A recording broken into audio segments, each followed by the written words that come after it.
Teamster. Pick your team. The Cros dog. What's happening? Here he is. Alright guys, I'm here with Michael Crosbie for Teamster interview number 2. He's a mountain biker, a road rider, and a mate.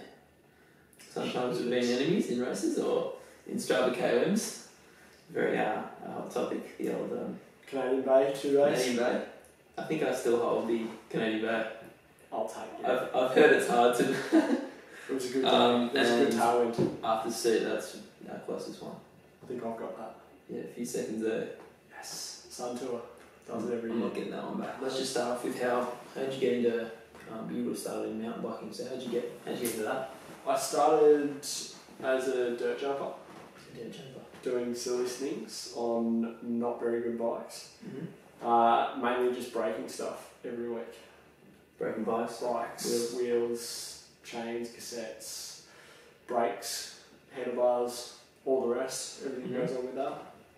So I did that, and then I got into mountain biking as just a fun trail riding sort of thing.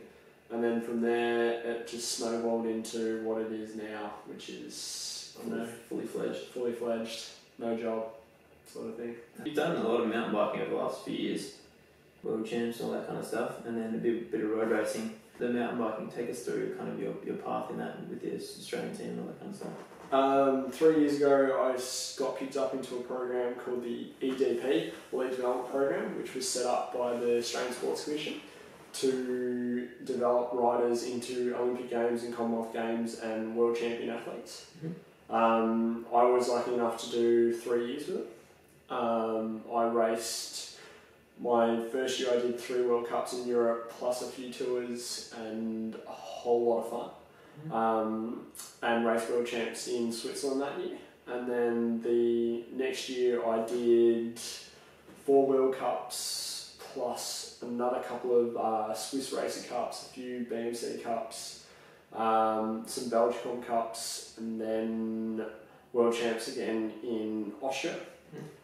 And then 2 years ago, which was my final year in there, I raced, I did the World Cup in England, and then that was the only World Cup I did for that year, and came back and raced World Champs after doing some time in Belgium. So a lot of racing. A bit of racing. A lot of racing. And then you've always liked, probably it's fair to say, the mountain biking a little bit more. It's kind of stolen you away from the road riding. It has. And now you're changing a little bit. You're thinking a bit more. From August this year, I quit racing on a mountain bike. I finished up, and I've moved on to doing road racing with African wildlife safaris. Yep. I will do some racing on a mountain bike within Australia, but nothing serious. Yeah. So fully fledged on the road riding. Fully fledged. Nice. And so most recently through Tas, good results there. 6th in the TT. Yeah, 6 up the climb, so that was cool. Knew I had to do something cool and have a crack at it, so Had to do something cool. Had to make it worthwhile getting onto the team. Yeah. So Put your stamp on it. yeah, just went up the hill hard and came off with a good time. I was like, yeah, that's solid. Yeah. And then the rest of the week just tried to hold on. Yep. And what you finished up 11th? 11th on Yep. DC, just. So you would have wanted top 10, but obviously Yeah. it's very competitive and very kind of. Is that your second Tour of Tas or third? Third Tas. I just sort of went into it with an open mind, no expectation, and just thought that if I could sniggle the top 10 or do the right move or see what happened, see what would go on. Yeah. But in the end, I just probably got outsmarted by better bike riders, and there's something I can take from it and learn from it. Some low points, crashes or injuries that have kind of set you back a bit. Probably the biggest one was crashing in practice at a national round at Mount Buller. Okay. 3 years ago, where I took the side of my face off. Yeah. And Two-Face. And probably took me a year to 18 months to get over it, to get back racing. Okay. Mentally or? Yeah, just mentally, like descending fire roads and descending rocky sections of trail took a while to get back into it. And I guess on the mountain bike you don't know what's going to happen, but on a road bike you can, you're 99% sure the road's not going to. Road is not going to. So what did happen on this crash? From what I've been told, I came around a corner Mm-hmm. and was descending the Delatite River up, Mhm. and I picked a stick up to my front wheel, went over the bars and landed on my face and slid on it for a few metres and can't Nice. remember anything. Nice. Highs to highs. What's been the top? And I know you've got a couple of jerseys at the Nationals, the polka dot jerseys, and then I guess most recently the Tour Taz was good. But what's the top? Probably finishing world champs last year in South Africa. Just finishing. Just finishing, just finishing. Actually, it was a really dangerous race. Yep. Just the weather was crap and Yep. it was slippery and it was muddy and there were lots of rocks. Yep. And I managed to ride from 97th on the field to 38th and hold on. Yep. And I was like, this is cool. That was probably my biggest highlight of my career. Yep. There's obviously others like winning King of the Mountain jerseys and doing stupid stuff in the early break at Nationals. But just that would be the biggest thing for me. What's an average week in the life of Michael Crosbie? Lots of riding, lots of sleeping, lots of eating. Lots of riding, lots of sleeping, lots of coffee, lots of talking crap, and a little bit more riding at some point. Yeah. Basically training 25 to 30 hours a week. Mm-hmm. Doing gym and stretching on top of that, Yep. and then trying to fit some working around that, and food, and love food. Loves food. Loves food. Love As you can coffee. see. Yeah. Love it. Just doesn't sort of work on me. And then just really just having fun with friends and trying to balance riding with having a life. It's hard, isn't it? Because and when you want to, you can't really because you're so tired that you just want to crawl in a ball and sleep. Yeah. And watch movies. Yeah. And what's kind of the average? I guess your pre-race or post-race and diet and stuff. What are you kind of consuming? I love Mars bars. Eat Mars bars, guys. I love Mars bars. After a hard race, then pretty much the only thing I want is a Mars bar. Yep. And normally like a 10-pack of nuggets always goes down well after a race. But before a race, it's definitely got to be like the pasta with avocado and a bit of chicken. Yep. With heaps of olive oil. All the positives. All the positives. And during, what are we a gel man or are we a cake man or dates man? Or? Rice cakes are my Okay. big one. Yep. Or sort of, I don't mind gel, but it's the necessary evil to go fast. Yeah. And it just goes into your system so quick. I do have the sneaky Mars bar in the back pocket every now and again. All the time. Just in case it gets dark and we go into that dark place. Bit of emotional support. But no, more rice cakes and a few bars, but trying to eat stuff that's not heavily processed. Yep.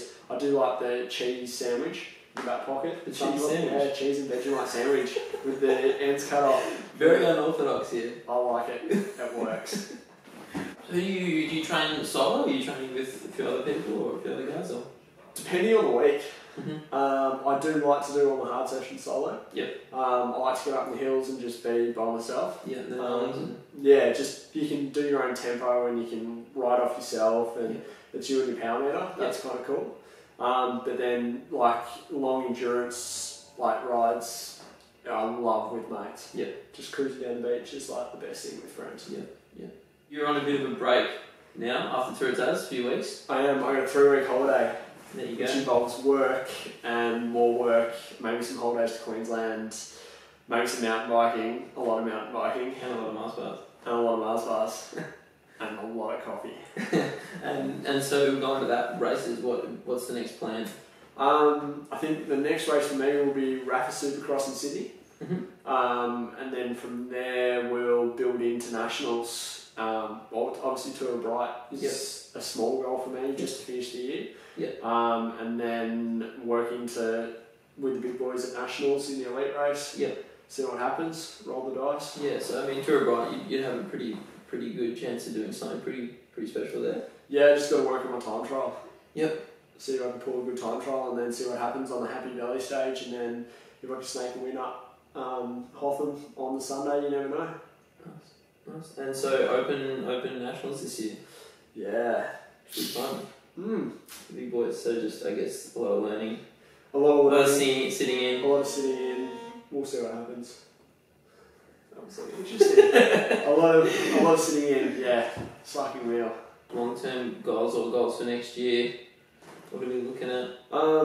Definitely consistent top 10s in NRS. Yep. See if I can get a win somewhere. Yep. Maybe some stage wins. I'd love to do some mountain bike racing towards the end of next year, some big stage races. Yep. Croc Trophy in Cairns would be cool at the end of next year, something like that. And then just looking to sort of create a spot for where I want to be, maybe on a pro team in the year after in America or back in Europe racing. Yeah. So head overseas and see how you go. Yeah. Try and set it up next year, I guess. Cool. What advice would you give someone, I guess if you were 5 years ago, what advice would you give yourself?